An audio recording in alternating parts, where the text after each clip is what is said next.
मेरे प्यारे देशवासियों, नमस्कार। कोरोना के खिलाफ लड़ाई में जनता कर्फ्यू से लेकर आज तक हम सभी भारतवासियों ने बहुत लंबा सफर तय किया है। समय के साथ आर्थिक गतिविधियों में भी धीरे धीरे तेजी नजर आ रही है। हम में से अधिकांश लोग अपनी जिम्मेदारियों को निभाने के लिए, फिर से जीवन को गति देने के लिए रोज घरों से बाहर निकल रहे हैं। त्योहारों के इस मौसम में बाजारों में भी रौनक धीरे धीरे लौट रही है, लेकिन हमें ये भूलना नहीं है कि लॉकडाउन भले चला गया हो, वायरस नहीं गया है। बीते 7-8 महीनों में प्रत्येक भारतीय के प्रयास से भारत आज जिस संभली हुई स्थिति में है, हमें उसे बिगड़ने नहीं देना है और अधिक सुधार करना है। आज देश में रिकवरी रेट अच्छी है, फैटेलिटी रेट कम है। भारत में जहां प्रति 10 लाख जनसंख्या पर करीब 5,500 लोगों को कोरोना हुआ है, वहीं अमेरिका और ब्राजील जैसे देशों में ये आंकड़ा 25,000 के करीब है।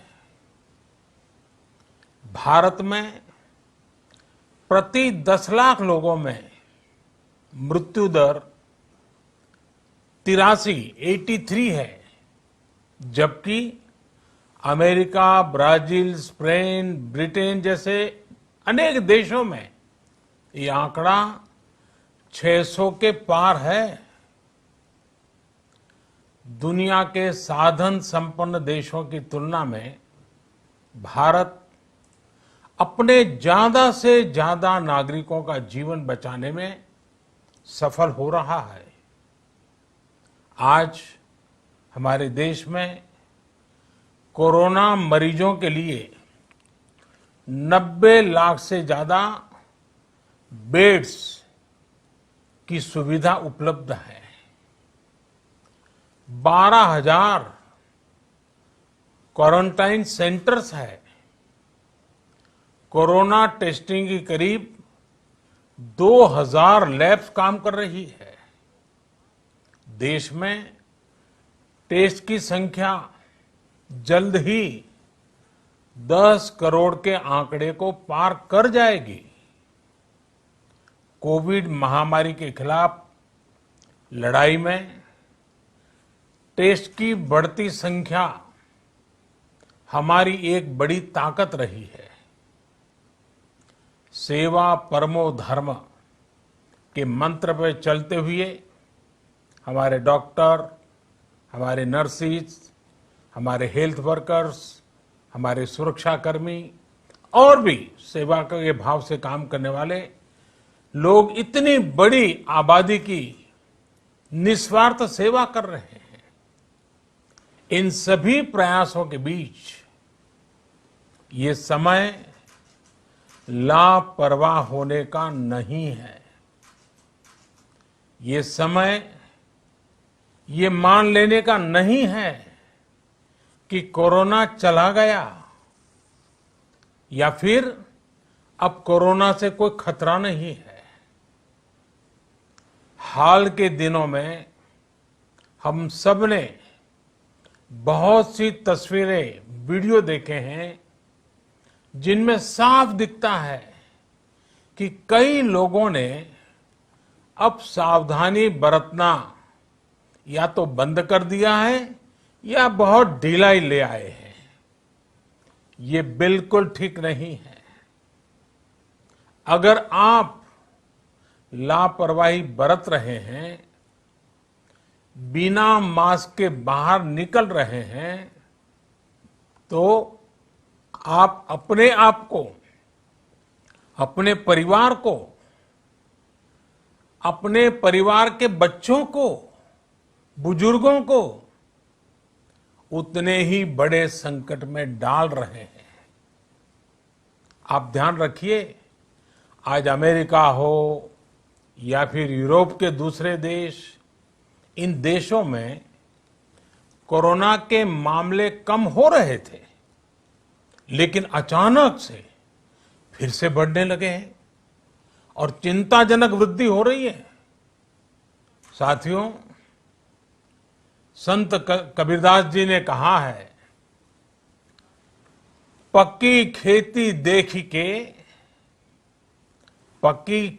देख के गर्व किया किसान, अजहू जोला बहुत है, घर आवे तब जान। अर्थात कई बार हम पकी हुई फसल देखकर ही अति आत्मविश्वास से भर जाते हैं कि अब तो काम हो गया, लेकिन जब तक फसल घर न आ जाए तब तक काम पूरा नहीं मानना चाहिए। यही कबीरदास जी कह के गए हैं।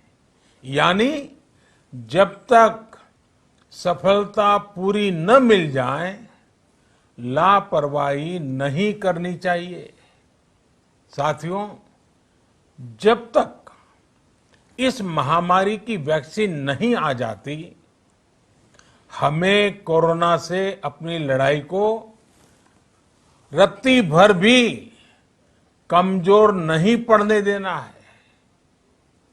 बरसों बाद हम ऐसा होता देख रहे हैं कि मानवता को बचाने के लिए युद्ध स्तर पर पूरी दुनिया में काम हो रहा है।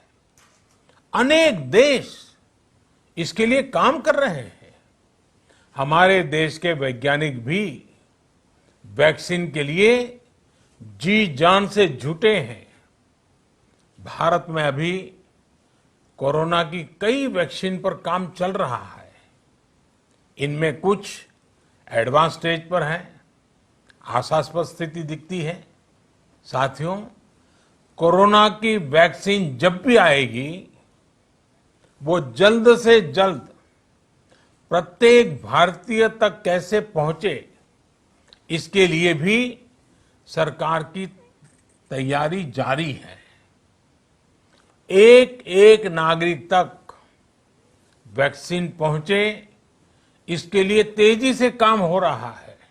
साथियों, रामचरितमानस में बहुत ही शिक्षाप्रद बातें हैं, सीखने जैसी बातें हैं, लेकिन साथ साथ अनेक प्रकार की चेतावनियां भी हैं।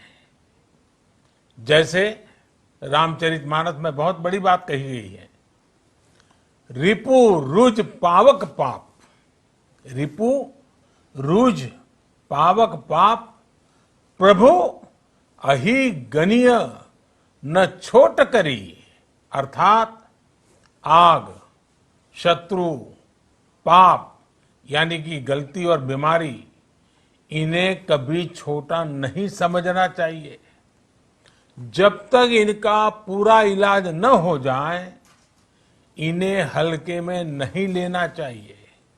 इसलिए याद रखिए, जब तक दवाई नहीं, तब तक ढिलाई नहीं। त्योहारों का समय हमारे जीवन में खुशियों का समय है, उल्लास का समय है। एक कठिन समय से निकलकर हम आगे बढ़ रहे हैं। थोड़ी सी लापरवाही हमारी गति को रोक सकती है, हमारी खुशियों को धूमिल कर सकती है। जीवन की जिम्मेदारियों को निभाना और सतर्कता, ये दोनों साथ साथ चलेंगे, तभी जीवन में खुशियां बनी रहेगी। 2 गज की दूरी, समय समय पर साबुन से हाथ धुलना और मास्क लगाना, इसका ध्यान रखिए। और मैं आप सबसे करबद्ध प्रार्थना करता हूं, आपको मैं सुरक्षित देखना चाहता हूं, आपके परिवार को सुखी देना चाहता हूं। ये त्योहार आपके जीवन में उत्साह और उमंग भरे, ऐसा वातावरण चाहता हूं। और इसलिए मैं बार बार हर देशवासी से आग्रह करता हूं। मैं आज अपने मीडिया के साथियों से भी, सोशल मीडिया में जो सक्रिय हैं उन लोगों से भी बड़े आग्रह से कहना चाहता हूं कि आप जागरूकता लाने के लिए, इन नियमों का पालन करने के लिए जितना जन जागरण अभियान करेंगे, ये आपकी तरफ से देश की बहुत बड़ी सेवा होगी। आप जरूर हमें साथ दीजिए, देश के कोटि कोटि जनों को साथ दीजिए। मेरे प्यारे देशवासियों, स्वस्थ रहिए, तेज गति से आगे बढ़िए और हम सब मिलकर के देश को भी आगे बढ़ाएं। इन्हीं शुभकामनाओं के साथ नवरात्र, दशहरा, ईद, दीपावली, छठ पूजा, गुरु नानक जयंती समेत सभी त्योहारों की सभी देशवासियों को एक बार फिर से बहुत बहुत बधाई देता हूं। धन्यवाद।